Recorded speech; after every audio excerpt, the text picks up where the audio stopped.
Hallo allerseits! Ich habe mal wieder ein Unboxing-Video von einem neuen H0-Modell im Maßstab 1:87 gedreht. Davon habe ich sogar zwei Varianten leihweise bekommen. Diesmal handelt es sich um Modelle der Firma ESO, die vielen auch durch ihre Multiprotokoll-Digitaldecoder mit dem Namen LokSound ein Begriff ist. Das Vorbild dieser Modelle ist eine relativ moderne dieselhydraulische Lok der Vossloh Locomotives GmbH aus Kiel. Die G1000BB wurde ab dem Jahr 2002 gebaut und hat eine Leistung von 1100 Kilowatt. Ein Teil der 2003 bis 2005 gelieferten Loks erhielt wohl auch die abweichende Bezeichnung MAK 1000B.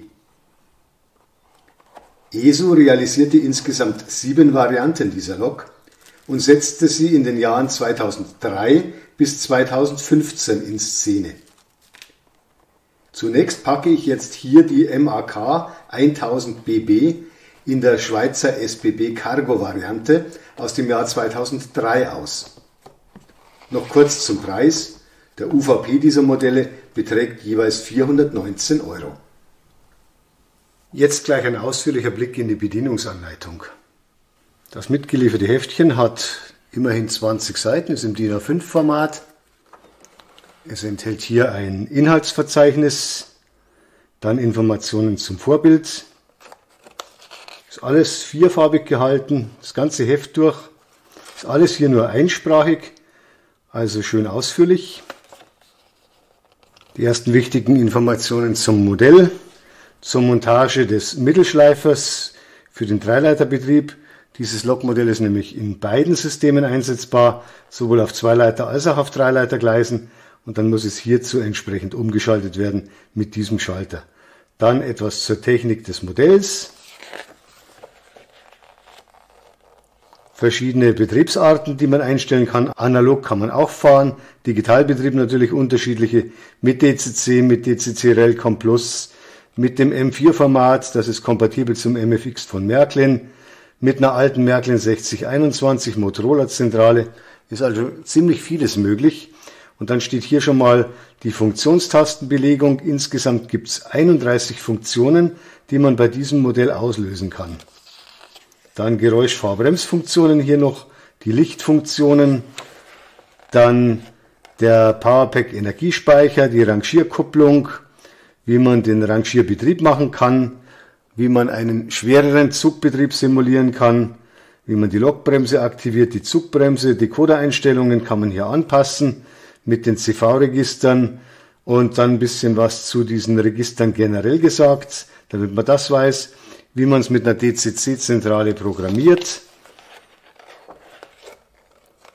wie man es mit einer alten 6021 von Märklin programmiert, wie man in den Programmiermodus wechselt, Infos zum Kurzmodus und zum Langmodus für die Konfigurationsregister, Infos zur Central Station, wie man da Einstellungen machen kann oder mit einer Mobile Station, wie man mit dem ESO-Log-Programmer umprogrammieren kann, Informationen zu Adresseinstellungen und zu den kurzen Adressen für DCC oder lange Adressen, dann noch zur Motorola-Adresse und dann noch eine Information zu Folgeadressen. Das ist für die Leute wichtig, die noch eine uralte 6021 Digitalzentrale, die ehemalige von Märklin haben, die ja nur 5 Funktionen auf einmal auslösen kann und nur im Motorola-Modus arbeitet.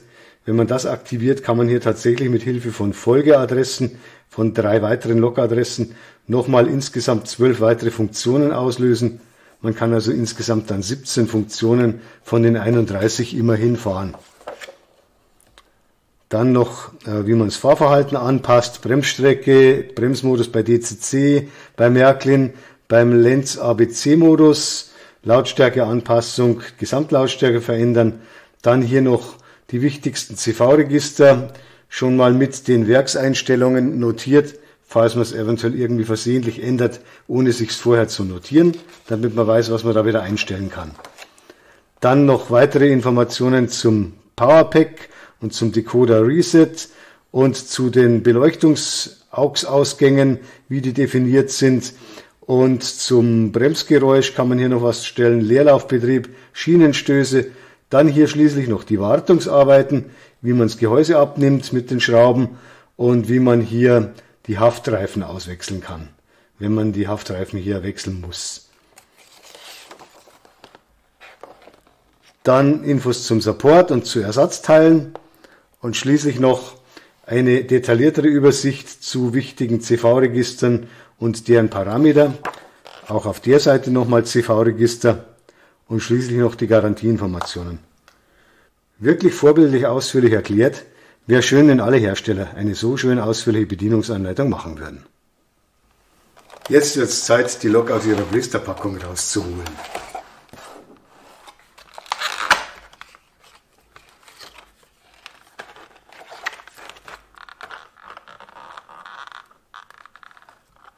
Oh, ist relativ schwer, werden wir gleich sehen, wie schwer. Hier auch gleich mal ein erster Blick.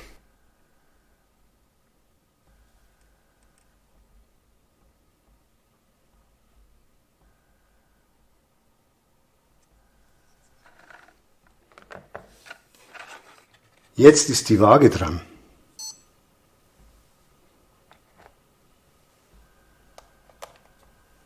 Das Modell wiegt 282 Gramm. Hinzu kommt noch ein Schleifer, den habe ich vorhin im Karton noch entdeckt, den habe ich irgendwie übersehen. Warum der separat ist, erkläre ich auch jetzt gleich. Das Modell ist in diesen Bereichen aus Metall im Aufbau, auch hier. Auch der Rahmen ist aus Metall, der Führerstandsbereich ist aus Kunststoff, dieser Bereich ist aus Kunststoff. Und vor allem die Geländer, die filigranen, sind aus Kunststoff und auch hier.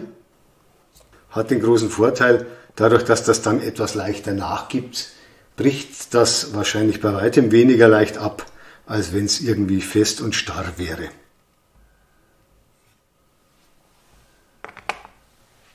Warum der Schleifer hier nur beiliegt, ist ganz einfach. Diese Lok ist jetzt hier mal ab Werk als Zweileiterlok eingerichtet. Und man kann sie auch als Dreileiterlok verwenden. Und das geht bei den ESO-Loks hier ganz einfach. Man soll sie auf den Kopf legen. Dann sieht man hier die Platte in der Mitte des Drehgestells für den Schleifer. Dann muss dieser Schleifer hier aufgesetzt und festgedrückt werden, bis er einrastet. Jetzt sitzt er fest. Und dann muss noch dieser kleine Schalter, der hier unter dem zweiten Drehgestell ist, gedrückt werden. Dann wird die Lok umgeschaltet von Zweileiter auf Dreileiterbetrieb. Ich nehme das jetzt wieder zurück. Ich schalte jetzt hier wieder um auf den Zweileiterbetrieb und nehme jetzt mit dem beiliegenden Werkzeug, das zum Lieferumfang gehört, diese Klammer, auch mal diesen Schleifer wieder ab, um auch das gleich mal zu zeigen. Und diese Lok werde ich jetzt dann im Zweileitereinsatz einfach mal ausprobieren. Ja, so einfach geht das. Jetzt ist der Schleifer abgenommen. Und die zweite Lok, die ich jetzt auch gleich auspacke, die werde ich dann als Dreileiterlok nutzen.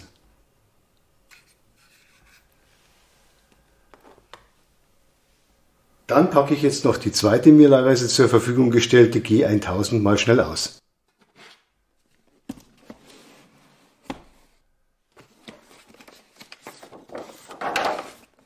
Bei diesem ESO-Modell handelt es sich um eine Variante, deren Vorbild 2008 gebaut wurde und an die Northrail GmbH in Hamburg geliefert wurde.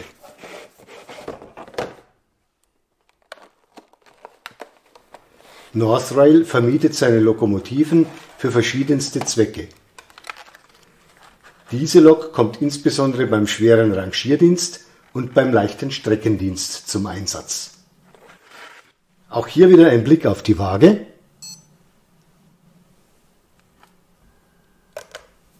Und wie nicht anders zu erwarten, 282 Gramm, wie beim anderen Modell.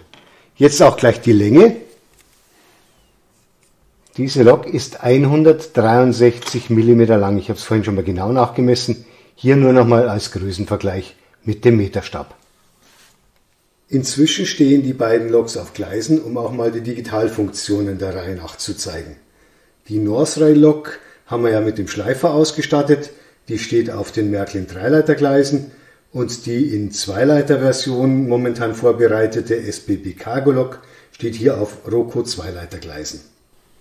Der in den Loks integrierte Multiprotokoll Digitaldecoder Lok Sound 5 unterstützt DCC mit Railcom-Rückmeldung, Selectrix, dann noch das nicht mehr ganz so gebräuchliche Motorola-Format und auch das M4-Format, so nennt es ESO. Das ist kompatibel zum Märklin MFX-Format, das ebenfalls selbst automatisch anmeldend ist. Ich zeige jetzt einige der insgesamt 31 Digitalfunktionen. Zum einen gibt es eine Dreilichtspitzenbeleuchtung, die in Abhängigkeit von der Fahrtrichtung natürlich wechselt. Dann kann ein Schweizer Lichtwechsel aktiviert werden, der statt 2 Lichter rot am hinteren Ende der Lok auf eine Einlicht weiß umschaltet. Das ist bei allen Modellen so der Fall. Dann kann das Rücklicht auf unten rot umgeschaltet werden.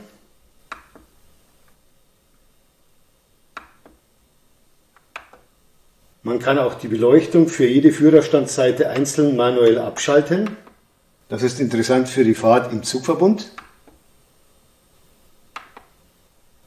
Für eine Modellvariante hat ESO noch ein Fernlicht integriert. Allerdings ist das eine Lok, die ich jetzt hier nicht habe. Das ist die ECR-Lok, die Eurocargo Rail Lok im Zustand von 2007. Die hätte dann eben eine Fernlichtfunktion und das ist jetzt hier in dem Falle anders gelöst. Hier sieht man natürlich, dass jetzt gleichzeitig dann auch die rote obere Schlussbeleuchtung leuchtet, was natürlich in dem Fall keinen Sinn macht. Außerdem gibt es eine Nothaltssignal-Lichtfunktion.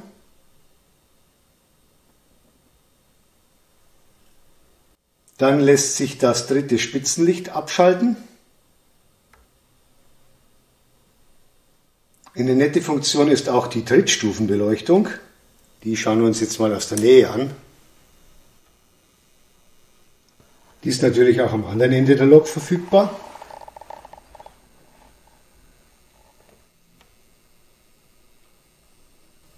Ebenfalls sehr schön ist die Führerstandsbeleuchtung, die dann natürlich einen Blick in den Führerstand ermöglicht und für ein H0-Modell ist der doch recht gut detailliert.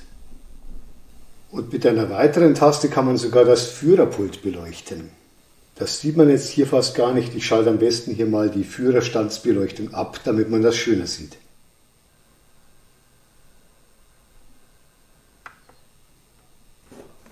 Jetzt auch noch von der anderen Seite her ein Blick in den Führerstand.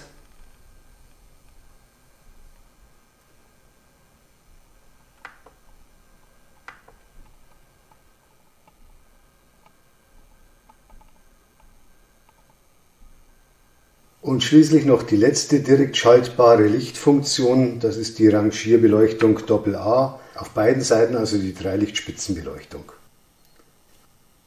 Nun folgen einige Geräusche und ich versuche auch immer dabei ein paar Detailaufnahmen zu zeigen. Als erstes das Vorwarngerät.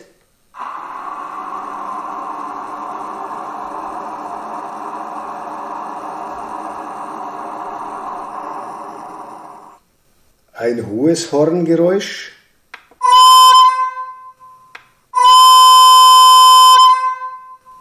Ein tiefes Signalhorn.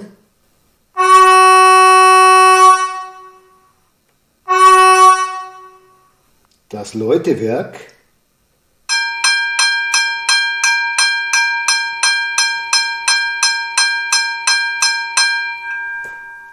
Pressluft ablassen. Ein Rangierfunkgespräch. Lok von Gleis 101 nach Gleis 2. Jawohl, hab verstanden. Bei der gleichen Taste noch ein zweiter Rangierfunkdialog. Aus dem BW nach Gleis 1. Wir haben frei, kann's kommen. Und dann noch als drittes Rangierfunkgeräusch eines in mehreren Etappen mit Abstandsinformation. Noch 3 Längen. Noch 2. Noch eine. Noch eine halbe. Und halt. Eine weitere Taste dient zum Lokbremse lösen.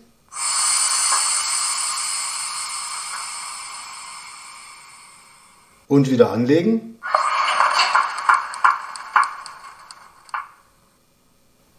Die weiteren Geräusche gibt es nur in Verbindung mit dem Fahrgeräusch oder sogar nur bei der Fahrt. Hierzu habe ich die Lok jetzt mal auf 4 Rollenböcke gestellt. damit man sie im Stand fahren lassen kann und gleichzeitig die Lok schöner sieht. Ich schalte jetzt den Motorsound ein.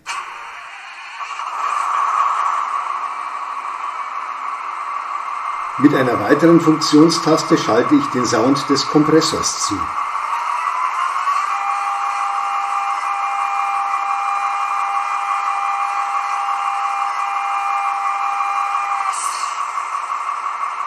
Und noch eine weitere Taste aktiviert den Sound des Lüfters.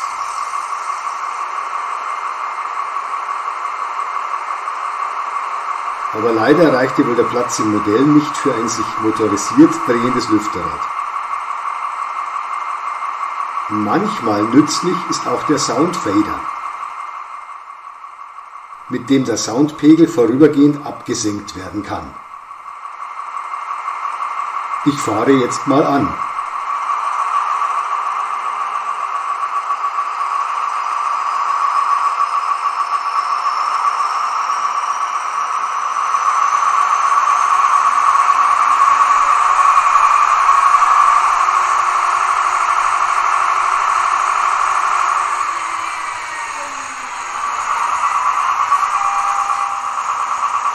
Und nun reduziere ich die Geschwindigkeit auf 0.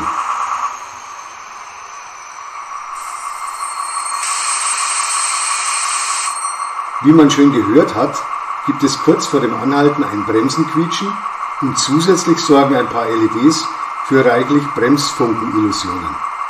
Das ist für mein Empfinden ein netter Gag, vielleicht aber etwas übertrieben. Ich habe jetzt die Raumbeleuchtung etwas abgedunkelt, damit man diese Spielerei nochmal ein bisschen schöner sehen kann.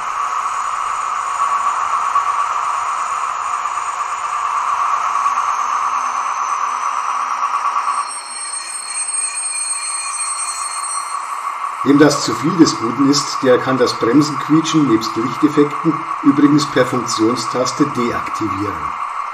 2 weitere Tasten können die Lok akustisch bei einer Fahrt im Leerlaufbetrieb oder im Lastbetrieb nachbilden. Ich zeige das jetzt kurz für den Lastbetrieb.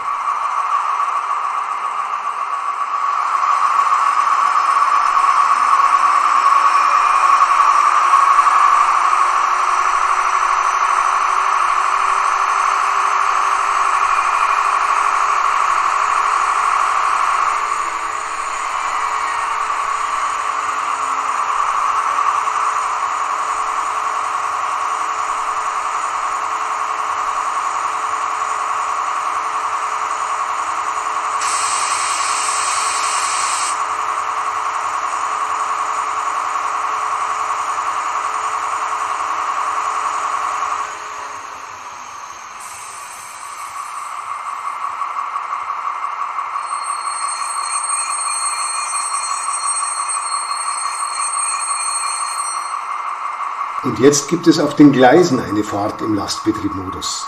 Ich drehe hierzu den Fahrregler sofort auf die maximale Geschwindigkeit, um zu zeigen, wie sich diese Funktion auswirkt.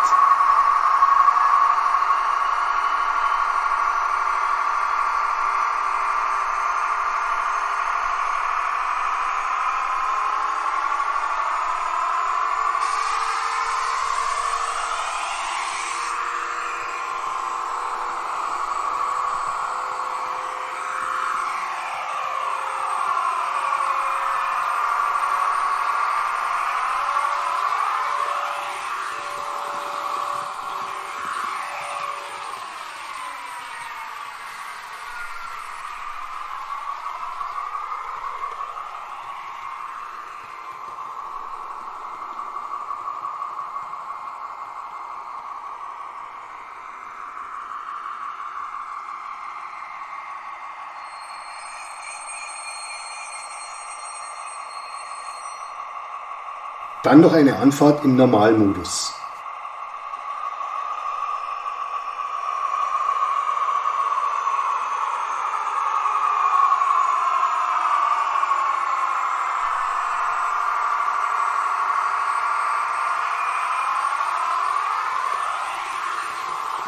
Nun folgt eine besondere Bremsfunktion, bei der die Geschwindigkeit nach Drücken der entsprechenden Funktionstaste deutlich abgebremst wird und die Lok anschließend langsam weiterfährt.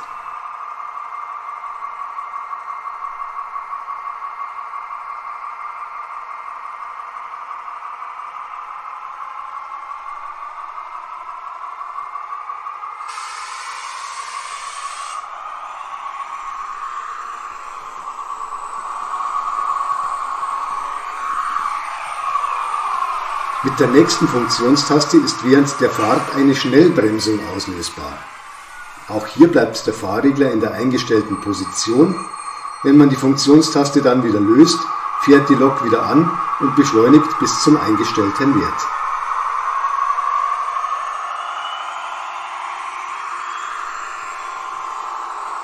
Die vorletzte interessante Digitalfunktion ist das aktivierbare automatische Kurvenquietschen bei langsamer Kurvenfahrt. Dies ermöglichen kleine Sensoren in der Lok zur Erfassung der Auslenkung der Drehgestelle.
Zu guter Letzt gibt es jetzt noch die Funktionstaste F4 für die Rangierkupplungen der Lok.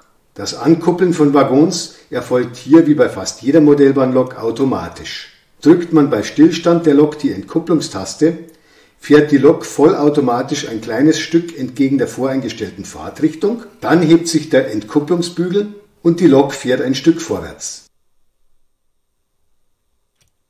Diese Automatikprozedur bezeichnen viele Modellbahner inzwischen als Kupplungswalzer. In der anderen Fahrtrichtung funktioniert dies natürlich ebenfalls.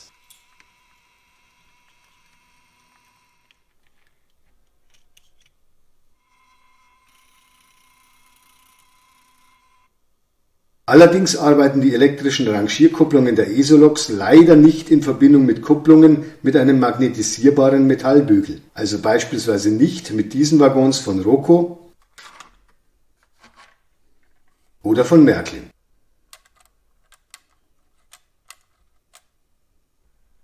Und diese Kupplung eines Lilliput-Wagens lässt sich leider gar nicht erst an der G1000BB ankuppeln. Wenn die Waggons aber einen NEM-Schacht für Kupplungsköpfe haben, wie beispielsweise dieser Silberling-Nahverkehrswagen von Märklin, kann die Universalkupplung von ESO montiert werden. 2 davon gehören zum Lieferumfang der G1000BB.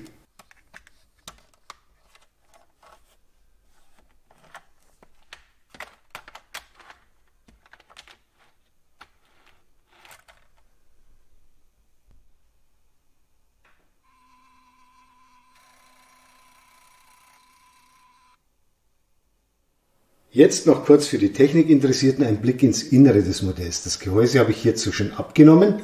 Es ist an beiden Enden mit jeweils 2 kleinen Schräubchen verschraubt. Man sieht hier, dass der Führerstand im Außenbereich aus Kunststoff ist. Ich habe vorhin gesagt, er ist aus Kunststoff, war aber nur die halbe Wahrheit. Hier der gesamte Innenbereich ist aus Zinkdruckguss. Dann das weitere Innenleben aus der Nähe. Man sieht hier eine zentrale Leiterplatte, auf der alles aufgebaut ist. Dann befindet sich darunter ein längs verbauter 5-Pol-Motor mit 2 Schwungmassen, die man hier und hier sieht, und mit Kardangelenken runter zu den Drehgestellen, die dann auch beide Achsen jeweils versorgen. Hier befindet sich der ESO Loxan 5 Multiprotokoll Digitaldecoder mit 21-poliger Steckschnittstelle. Davor befinden sich dann zwei Schallresonanzkörper für zwei Miniaturlautsprecher, damit das auch ein bisschen voluminöser klingt. Dahinter noch ein bisschen Elektronik für den Motor und für verschiedene weitere Funktionen. Und hier sind noch die beiden dicken Energiepuffer, Gold-Cap-Kondensatoren, die jeweils eine Kapazität von 1 Farad haben. Und diese Gold-Cap-Kondensatoren sorgen dafür, dass die Lok auch dann bei Stromunterbrechungen, wenn irgendwo das Gleis verschmutzt ist, weiterfährt, zumindest 1-2 Sekunden. Das können wir uns auch mal schnell anschauen. Ich schalte jetzt hier zu den Gleisstrom ein, dann noch das Geräusch.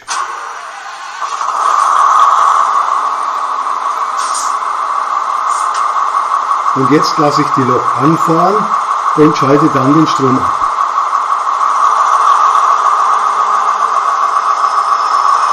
Jetzt schalte ich den Strom ab. Man sieht, es ist ungefähr 2 Sekunden weitergelaufen. Das ist also eine schöne Sache. Das reicht zur Überbrückung von verschmutzten Gleisen, von verschmutzten Mittelkontakten und so weiter. Für den Alltag eine gute Sache. So, abschließend nur noch ein Parallelbetrieb mit den beiden ESO-Loks.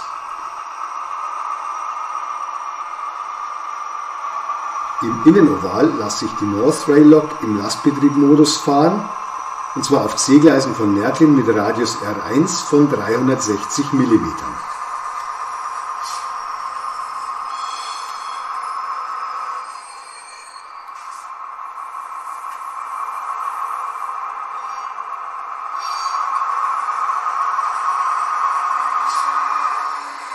Und auf dem Außenoval fährt die SBB Cargo Lok im Normalbetriebmodus. Und zwar auf Geoline-Gleisen mit R3-Radius von 434,5 mm.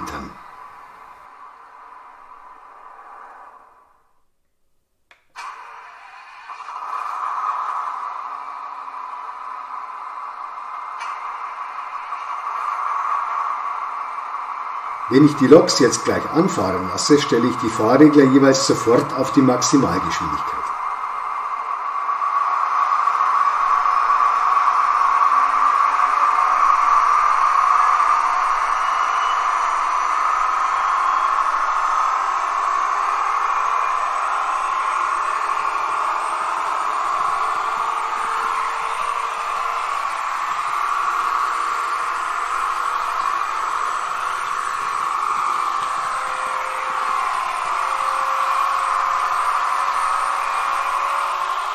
Der jetzt gleich startende Bremsvorgang erfolgt ebenfalls durch ein schnelles Verdrehen der Fahrregler zum Geschwindigkeitswert 0.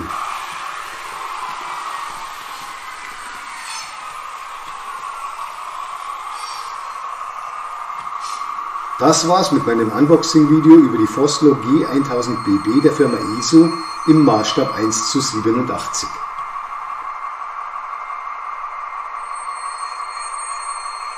Ich hoffe, es hat Spaß gemacht und ich würde mich freuen, wenn Sie mal wieder meinen YouTube-Kanal besuchen würden.